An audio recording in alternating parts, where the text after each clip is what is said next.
50 years old. I'm headed to a place I only knew of through stories, and I'm going to try to create a brand new life. I'm heading home.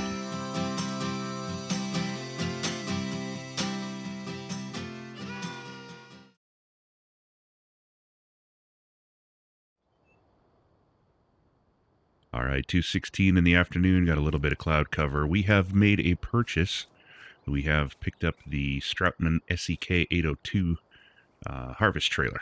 This thing is way bigger than I thought it was going to be with the 3 tiers added on, but that's fine. 12,000 liters, and it was actually sold for $1 a liter, so $12,000. We had the money. I figured, why not? Let's go for it. Beautiful detail, and it should help us out quite a bit when it comes to harvest time. I'm going to go ahead and connect up to it, and we'll see its ease of use. So very simple to connect to. Cover on, cover off. Very beautiful. Very good thing for us. And I'm pretty sure this tractor should be able to handle a full load with it. So I have also had my eye on something else. I jumped onto Craigslist, as always, in Omaha this time, and managed to find a John Deere 8350. Now, this is a cedar drill. It's 60 horsepower. It says it's got dual rib tires. Now, I've never used dual rib tires, so I guess we'll see what those do. But this is way up in Amherst Township, and he's only asking $6,000 for it, so I'm pretty stoked about that. It has got a seed and fertilizer tank, but here's the issue. Amherst Township is super far north of us.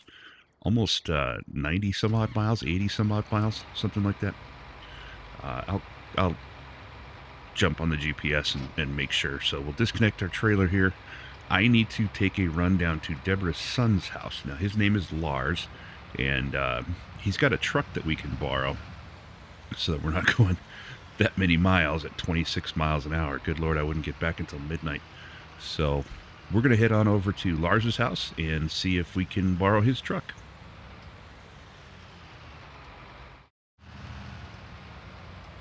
All right, here's our beautiful cotton field, and we're just going to make sure nothing's coming. Oop, there's that guy. Oh, I just killed that cotton.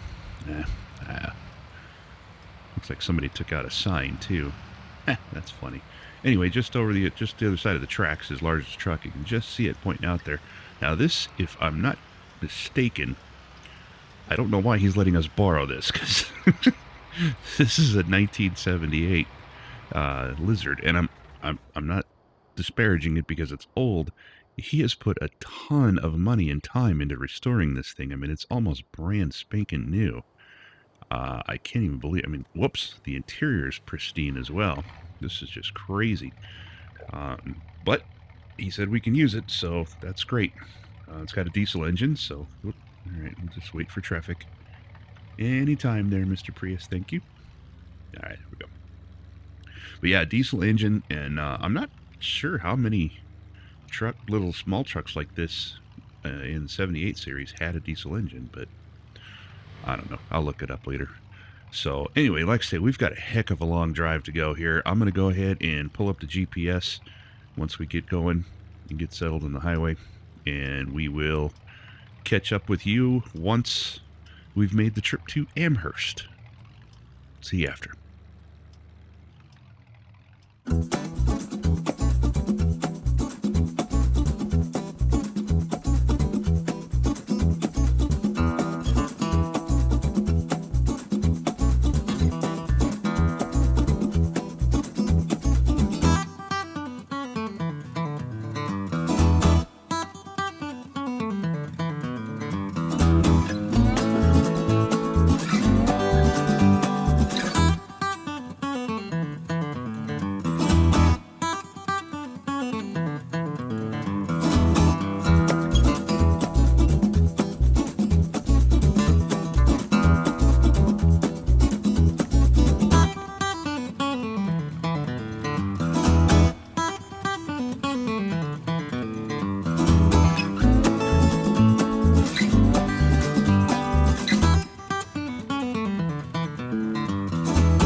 Okay, well that was definitely a long trip. It is now 6:15 p.m.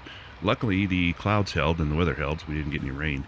Let's go ahead and take a look at this thing because, wow, for $6,000, we got ourselves quite a bargain here. So, look, it's dirty. It's been used, but that's the whole point. I mean, it's been used, so it is what it is. Just underneath the dirt and the rust, you can see the 8350 signature. Um, but yeah, these dual rib tires, I don't know what to make of those things. They're interesting. I guess we'll see how they work in the field. But yeah, I'm super stoked about this thing. So I do need to learn how to fix it though and calibrate it. So I'm going to jump on the MSU web YouTube page, MSU Cover Crops and Soil Health, and this lovely gentleman is going to teach me how to calibrate this thing. So once I've got it all calibrated, I will go ahead and come back on, and I think we might have time to get this thing planting. I don't know. We'll see. All right, so it's like 2 a.m. I've been working at this thing since 6 o'clock. It's getting pitch black out here. I can't see a dang thing. So I've about had it. All these dang cedar cups are chucked in with stuff like cement. I mean, I've had to clear every dang one of them. These tubes are fine. The feed tubes are great. This one is the fertilizer, and then this one's the cedar. So those are all good. It's all great. The problem is all but 4 of these dang cups are chucked in with so much hard rock and dirt, and I don't know what this guy was using that I bought it from, but I mean, it's dirt like I've never seen before. This one was fine. This one was fine. But, I mean, it's just, oh my God. And my allergies are going absolutely crazy. I'm tired. I'm pissed off. I don't know. I don't know about these dual rib tires, man. It seems like they're cutting in like a pizza cutter. It's just ridiculous. So, anyway, like I said, every dang one of these things is filled up with cement. I mean, it might as well be cement. I've been out here with a Phillips head screwdriver trying to clear every one of these stupid things off. These cutters get in the dang way and they bang your knuckles. And I'm just tired. So I'm done. I've done everything I can for this thing. If it's not going to work, it's not going to work. I do this every stinking time. I go in and I buy these cheap things and I think, okay, it'll be super easy to fix. And I don't know what I'm doing. And I climb out here in Iowa. I should have never done this stuff. My wife is sitting back in Colorado just laughing her butt off because she knows I fouled up again. This is okay. Good morning. It is, I don't know, almost 7 o'clock, 5 to 7, something like that. Anyway, sorry about the epic meltdown, as my wife would have called it. I am sort of famous for those things, so apologies that you guys had to listen to that.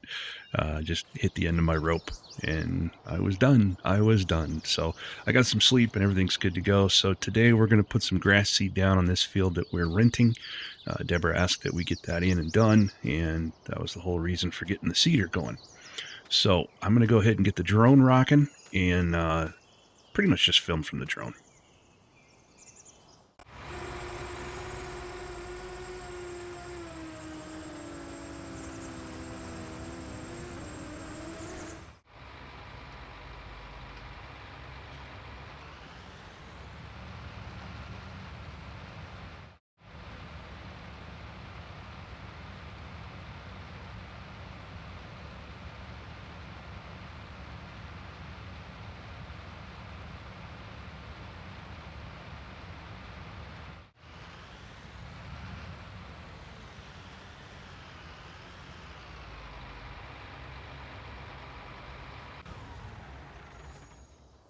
Okay, so we have finished the grass seeding now. I'm feeling a little bit better. It didn't take a whole lot, about half an hour or so. So there are some problems with the cedar still. I'm not 100% sure what's going on. There were some spots that I thought I missed, but now that I'm looking at the rows, I mean, it looks like certainly the rows were opened, closed, all that good stuff, but I still think I'm going to take it over to the shop.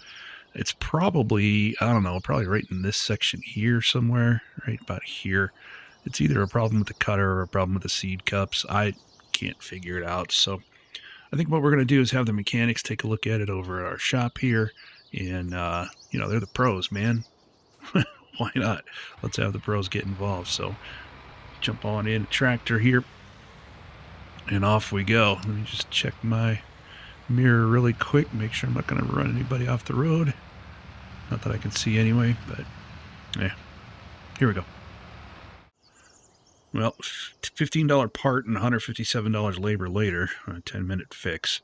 I don't know. It was something right in that area, but I don't know. I mean, I'm not the pro. So anyway, we got a call from Dennis Jenkins. Now, he also owns Field 8, and he would like us to handle the corn that's on there. Now, Field 8 is right here, and let's get some logistics. So we're here at the shop. There's the house, and this is Field 8. Now, Field 8's a little bit tricky because it's surrounded by roads.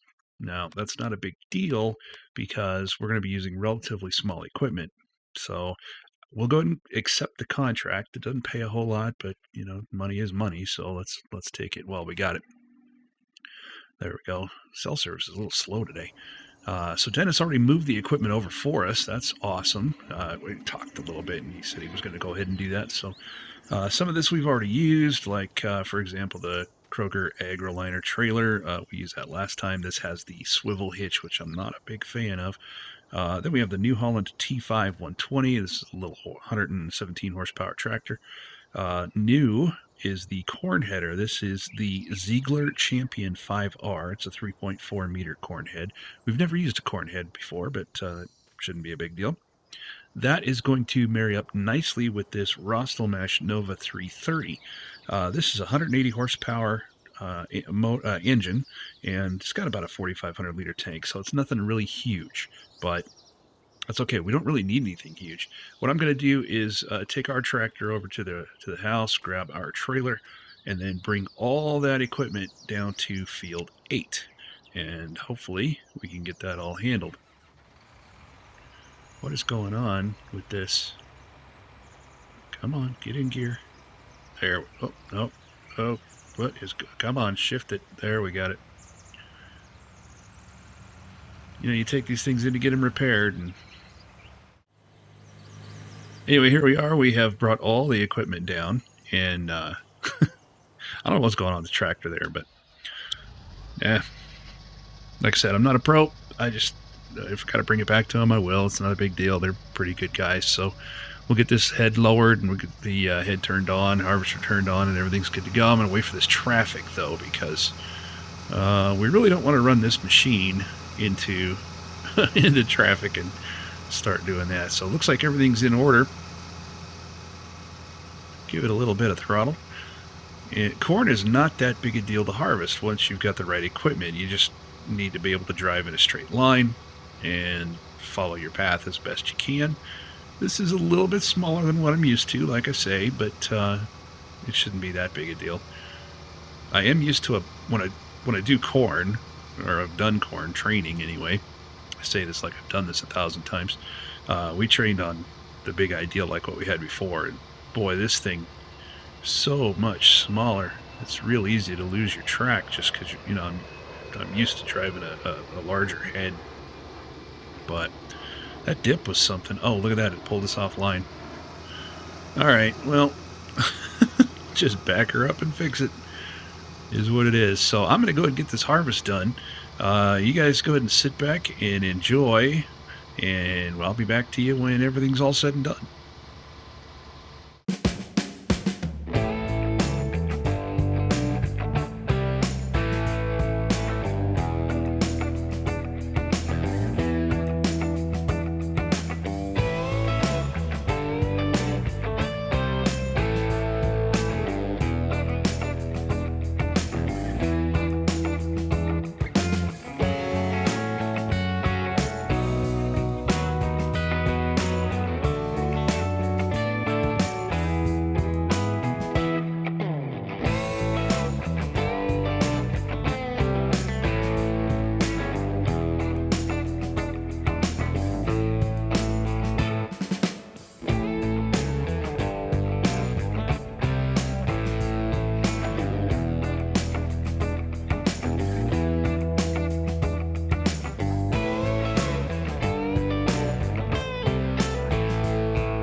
All right, we managed to get all that corn off that field, so Field 8 is now taken care of. While I was clearing things out, I got a call from Mr. James Harris.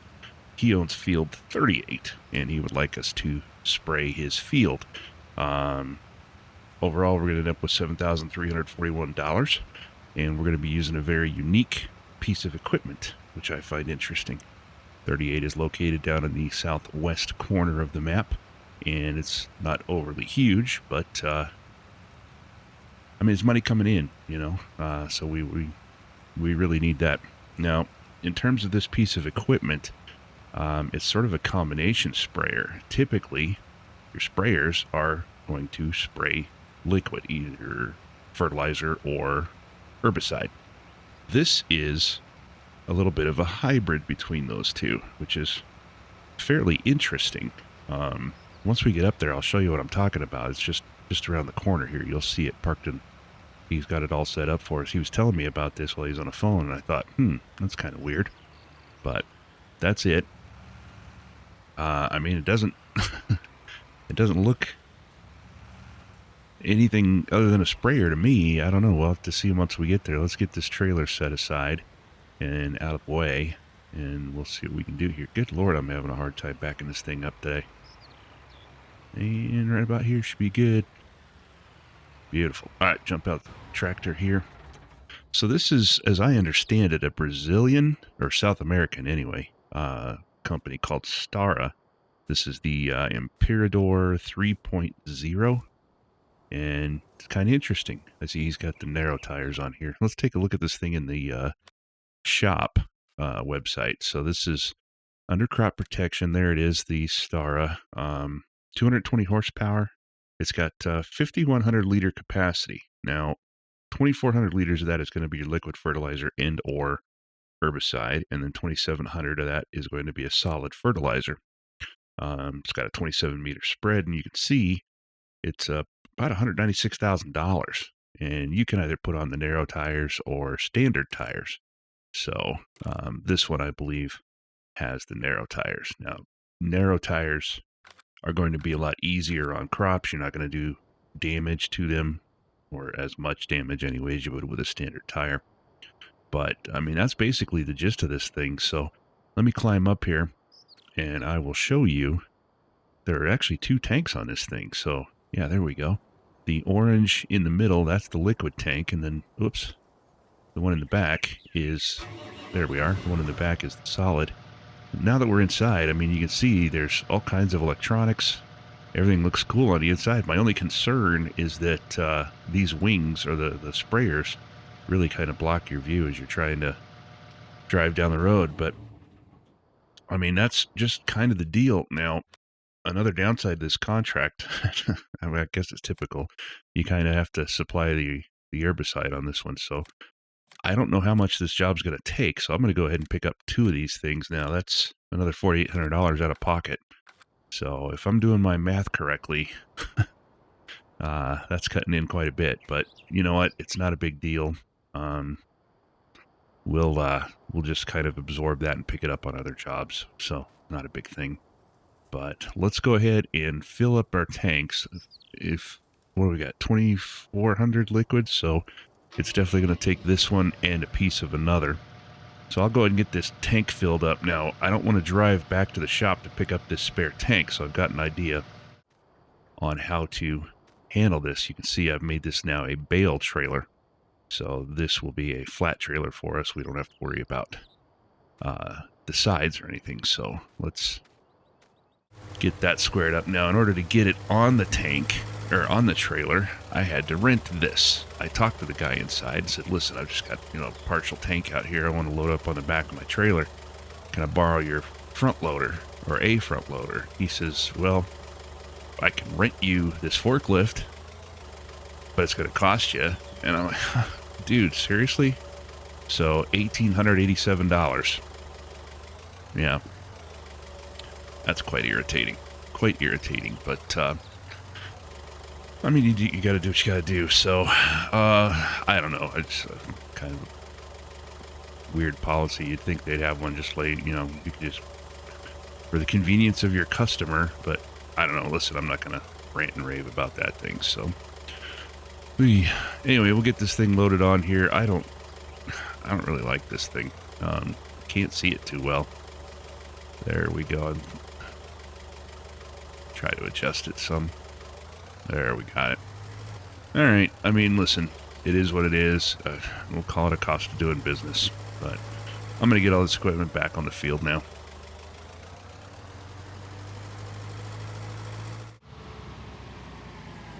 Okay, so we have arrived.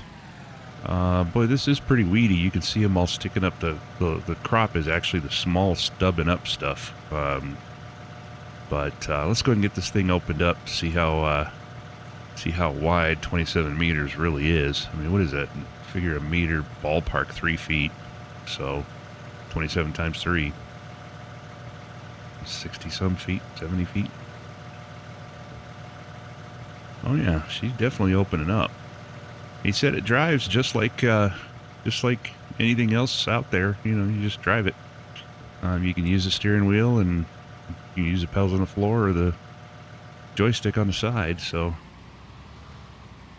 yeah, pretty much smooth. We'll see what happens when we get her on the field. I mean, I'm not having a whole lot of trouble lining this thing up, I think. Yeah. All right, let's get the sprayer going. And, oh.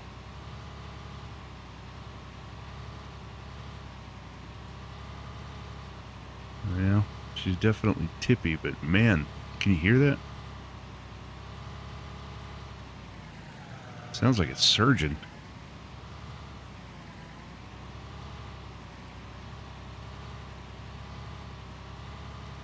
Good night.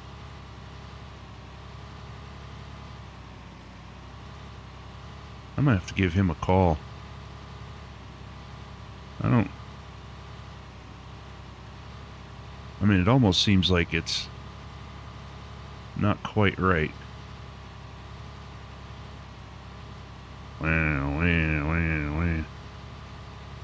That's not me. That's the... Yeah, I'm gonna give him a call.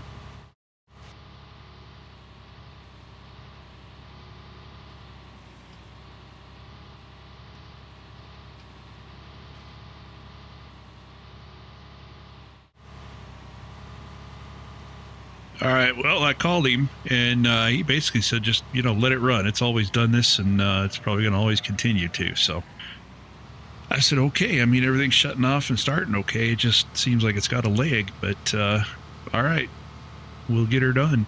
So anyway, we're just going to continue plunging along here.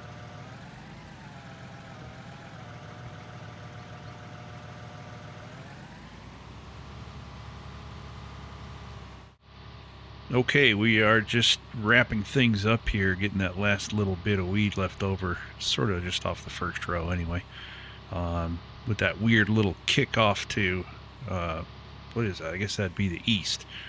This little field had a little bit left over, so I cut the edge and came in and took care of these things. Let's go ahead and get the arms folded in. Let you get an eye on that from the inside. I know you've seen it from the outside already, but looks kind of cool from the inside. Watch these things fold up. It kept running. I mean, it did. He's right. It chugs a little bit, and there's a little bit of lag when you step on the pedal. But I guess there's a problem when the pump kicks over, it drags the engine down. The engine's a little light for that pump on that big tank. So, just is what it is. I'm getting the extra out here. You should see that go to 0 internally, and then we're going to be on our way. There it goes.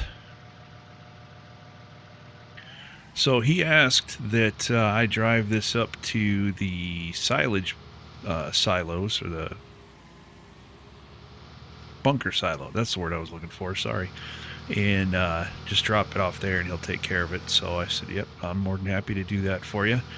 Again, with the narrow tires, I don't have to really worry too much about running over crop or anything like that. So I am going to avoid that field to our right. But I'm not going to have too much of a problem driving over the potato or whatever's in this field. I didn't even bother to look and see what's in this potato. Or, oh, Jesus, what's in this potato? I didn't bother to look and see what's in this field. I don't know. Too late now, I suppose.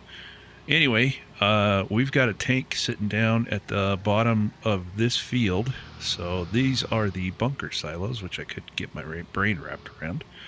So anyway, I've got to pick up that tank and then take everything back to the shop or the office /house, and that'll pretty well get me sorted for the rest of the day, I think.